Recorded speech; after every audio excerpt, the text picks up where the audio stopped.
नमस्कार मित्रांनो.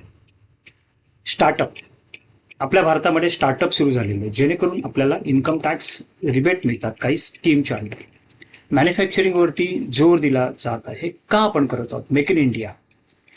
हे ह्याच्यासाठी आहे की असा एक सर्वे आहे की आपल्याकडे स्मॉल स्केल इंडस्ट्रीज या कमी आहेत as compare to our other nations like China. यांच्याशी आपण कम्पेअर केलं तर चायनामधून जवळजवळ 20 ते 30% प्रोडक्ट्स आपल्या इंडियामध्ये येतात. मग आपण ते का बनवू नये? आता सेमीकंडक्टर्स आपण मॅन्युफॅक्चरिंगमध्ये आत्ता सुरुवात केलेली आहे. असे बरेचसे प्रोडक्ट्स आहेत जे भारत बनवत नाही, इलेक्ट्रॉनिक पार्ट्स खास करून.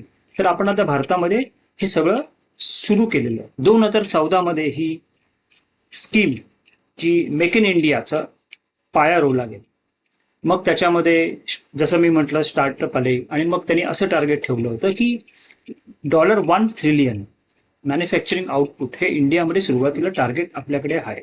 मग ते हळूहळू वाढत जाईल. तर मित्रांनो, का केलं गेलं की आपल्याकडे जॉब्स मिळाले पाहिजेत लोकांना. जेवढं मॅन्युफॅक्चरिंग असेल तेवढे जॉब्स मिळाले पाहिजे. आता काय होतंय, आपली GDP ही सर्व्हिसेसवरती, तिचा कल सर्व्हिसेसवरती आहे, मॅन्युफॅक्चरिंगवरती तो असायला पाहिजे. GDP ही जवळजवळ 60 to 70% ही मॅन्युफॅक्चरिंगवरती असायला पाहिजे. पण आपल्याकडे ती सर्व्हिसेसवरती अवलंबून आहे. सॉफ्टवेअर सर्व्हिसेस आपल्याकडे आपण खूप एक्सपोर्ट करतो.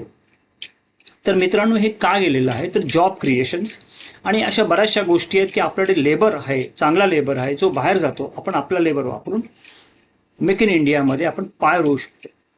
तर मित्रांनो, ह्या स्कीम्स गव्हर्नमेंटच्या खूप आहेत. तुम्ही अभ्यास करा आणि या मेक इन इंडियामध्ये जर आपल्याला काही करता येत असेल तर करा. धन्यवाद. थँक्यू. थँक्यू.